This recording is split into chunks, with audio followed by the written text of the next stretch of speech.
Hello. What a wonderful.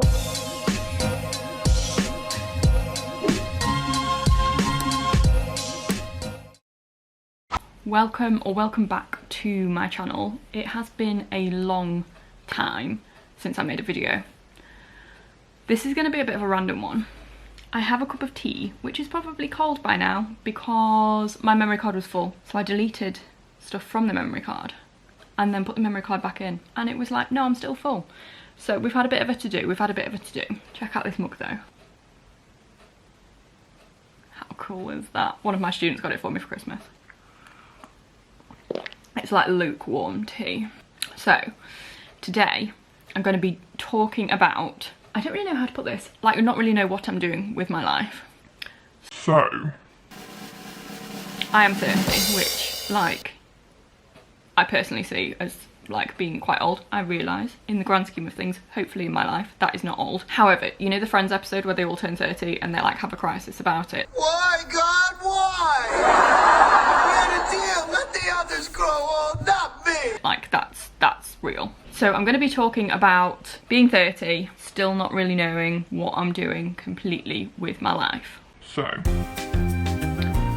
I've been thinking about making this video because I feel like a lot of social media, and I've spoken about like social media being like a highlight reel and not like real life, which I completely get on board with, but I feel like it's not like appreciated enough. And it's not just, oh, this person looks like Beachbody. Beachbody? Nope. Beach ready? Is that, looks ready to go on the beach like all the time, has a six-pack all the time, but I feel like it's deeper than that. It's like this person has their life sorted out all the time. And one of the reasons I wanted to make this video was because my students have mentioned that I look like I have my life sorted out, which I feel like I don't. So I've just realised there's like a, oh, that's made it worse, there's like a smear on my lens now. I've just realised that the filming angle is giving me a double chin. What is my life? Hang on. I also have this red rash here that's fun. Is that? Yeah, I feel that's worse. Never mind. We're going to roll with it. So career-wise, I feel like when you're 30 and you have successfully completed medical school, you've successfully completed like the basic training, you should have some sort of idea of what you're doing. But I'm going to talk through like what I've done so far in training and how that differs to like normal training, because I feel like as a doctor you're expected to go through various bits of training and just sort of like hop from one bit to another. The lighting is wild today. I've got a ring light on, but it's just causing shadows and the sun keeps going in and out. So normally you do either 5 or 6 years at medical school. You then graduate as a doctor. You then do your 2 foundation years, which everyone has to do, so F1 and F2. And then you specialise after that. So you either do GP, which is another 3 years training, medicine, where you do 3 years of core medical training, although it's called something else nowadays, and then registrar training, or surgical training, where you do 2 core years, I think you still do with surgery, and then registrar training, or you can do a specialty like paediatrics, obs and gynae, where quite a lot of them are like run through. So you start after F2, you start like on a run through scheme, so you don't have to reapply for registrar post as you would with like medicine and surgery. I don't think that made sense, but so I did F1 and F2, and then after that I didn't apply for a specialty, so I took an F3 year, which quite a lot of people do. Apparently in my cohort more than half of the year took an F3 year, so I did that. During this time I did travelling, I did locum work, and I applied to start GP training in like, I think it was like the February intake of my F4 year. So I got a place for that and then realised that I didn't want to be a GP, so withdrew my application. All of this time I was working in care of the elderly, which I really enjoyed, and worked my way up through SHO years, which is the core training years, and got myself a registrar level post job. However, that didn't work out either. I decided that, I mean, COVID didn't help. Working in the NHS during COVID was not the one. But I decided that wasn't for me. Left that job, but alongside this I'd also been teaching medical students on the elderly care wards, and then started teaching them at medical school as well, at the same medical school that I trained at. So when I left my hospital job in elderly care, I could also still work at the university. Then I'd been thinking about it for quite a while, but I decided that my passion lay in sports medicine, which is very different to elderly care. So then I applied for a master's, which I was doing last term, so I'm doing it part-time, so I do it full-time for a term, a year off, full-time for 2 terms. So I'm not doing it this term, so I'm still trying to catch up on sleep, if I'm honest. And the plan is to apply for sports medicine training. That sounds like I now have my life planned out, despite having got a place on GP training and then removed my application, working to registrar level in care of the elderly and then leaving my job. Now doing sports medicine. However,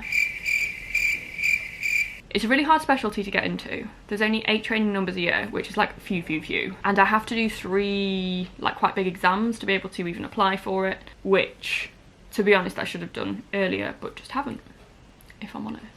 So I really enjoy working at medical school. I need to drink this tea before it goes stone cold.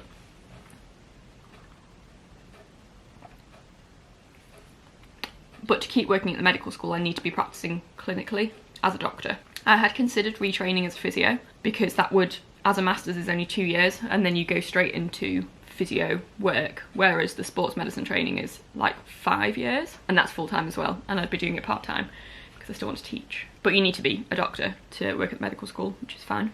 I'm doing some clinical bits at the moment, so we're in a clinic with the sports medicine masters last term, and I've had the chance to go and take part in the medic side of a football match. I saw my first ever football match in person the other day.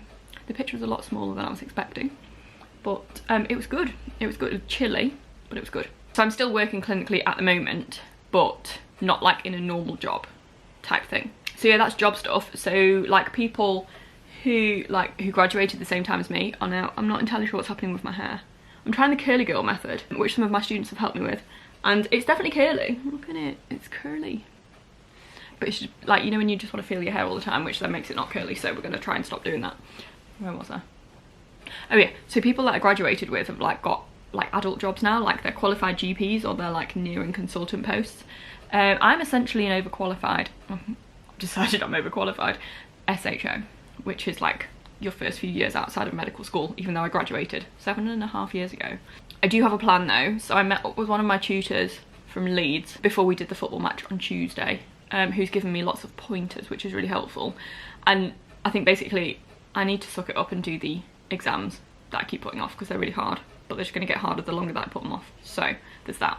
And I think as long as I can like keep clinical contact and have enough money to pay my bills and mortgage, that would be good.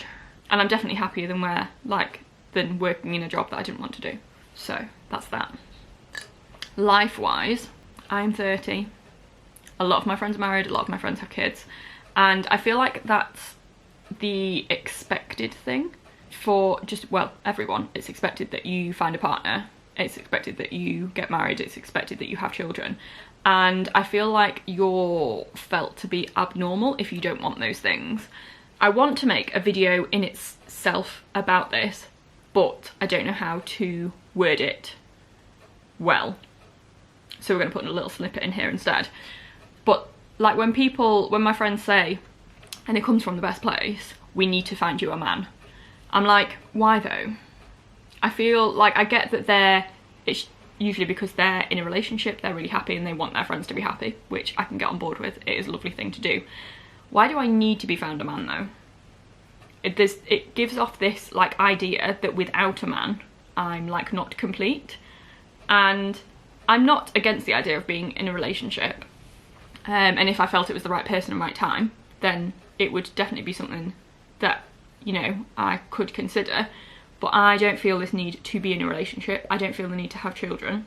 This is massive generalisations, but people, you know, there's this idea that something is like wrong with you because you don't want these things or you're just settling for it, which like I just don't think is a thing. Like I've not had the same, like I've been in relationships before, but it's not, I just don't get the same vibes, you know. Don't know if that made sense at all actually. Travel wise as well, I really want to travel. COVID is an issue. I really want to go to Australia. I want to like go to Melbourne, go up to Sydney, go up the East Coast, and then I want to go to Perth on the West Coast because they have quokkas and they are just like the cutest little things. They're so smiley, and it's the only place in Australia where you can get quokkas. It's nowhere near anywhere else. You can fly direct from Heathrow to Perth though with Qantas, who give you really good food, so I'm about that. Me and my sister are talking about going to America in the summer, which would be fantastic. I really wanted to interrail Scandinavia in the Easter holidays, but I presume that's not going to happen. I also really want to go to Edinburgh. I love Edinburgh, but the issue is because, oh, it's gone really dark, what is my life? The issue is because I had my Leeds exams in January, I then didn't have any time off before going back into a new term of teaching, and I can't take like leave in the term because I'm teaching. This lighting situation is having my absolute life. I can't even. But I really want to go up to Edinburgh in the Easter holidays, just spend like a longer period of time there, because every time we go to Edinburgh, it seems like a bit of a mad rush of like ramming everything in. So it'd be really nice just to spend like a little bit longer there. I think they're the main places at the moment, but it's just like, I love planning, and you can't really plan for traveling at the moment. And then, as I mentioned, many of my friends are married and have kids, so it's not like I'm going to be traveling with people. So then you're doing tour groups. Some tour groups don't take, like, once you're in your 30s, they don't take you, which is wild. Some take up to 35, so I've got a bit of a time limit there. But yeah, then, you know, it's been a rocky couple of years. So what happens if I go to the other side of the world? I'm like, oh, I'm not feeling fantastic over here, and then you're on your own because you're in a tour group. So that's a little thing. And I think also productivity. So I feel like having your life together is different at different stages of your life. So having your life together in medical school feels more like you get all your work done, you do well in exams, and you socialise. They're like the main things. And exercise as well. Whereas I feel like having your life together when you're like an actual adult is more like you have a job, you know what you're doing with your career, you are settled down, you have a family, and like I don't feel like mentally I'm still younger than 30, definitely. With some things I absolutely don't want to go out clubbing or anything like that, but yeah, it's tricky being like still like young at heart, even though my students would disagree. I don't fully understand what TikTok is, and it seems to be a big thing, but we move. But then like as an adult, I feel like none of this made sense, but I feel like there's not enough exposure showing that people don't really know what they're doing. And I feel like a lot of the time people act as if they know what they're doing, but really people don't know what they're doing. And I just wanted to make something that I was going to say put that together in a coherent way, and it's just I've not helped that. But I think overall what I want to say is no one really knows what they're doing with their lives. I say all my friends who are married and have kids, they're settled down, they know what they're doing. They may not either. So I think you never know what's going on behind what you see, like even in real life or, you know, on the screen. So I feel like I don't know what I feel like, if I'm honest. I don't know what I feel like. What am I trying to say? People just need to do what's best for them, as long as it's not harming others, because like I'm not down for that, obviously.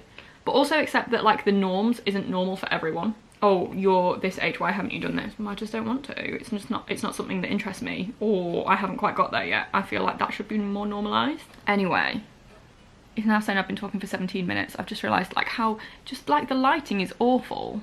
I look at my face as if like I'm expecting better. I have eyebrows on and that's it, so I don't really know what I was expecting from that. So I'm planning to YouTube more frequently. I'm really hoping it's going to be like more coherent than whatever this was. Stick around. I was going to say it's going to be fun, but I just don't know if it is. It might just be boring. So yeah, I hope you have a good day, and thank you for watching.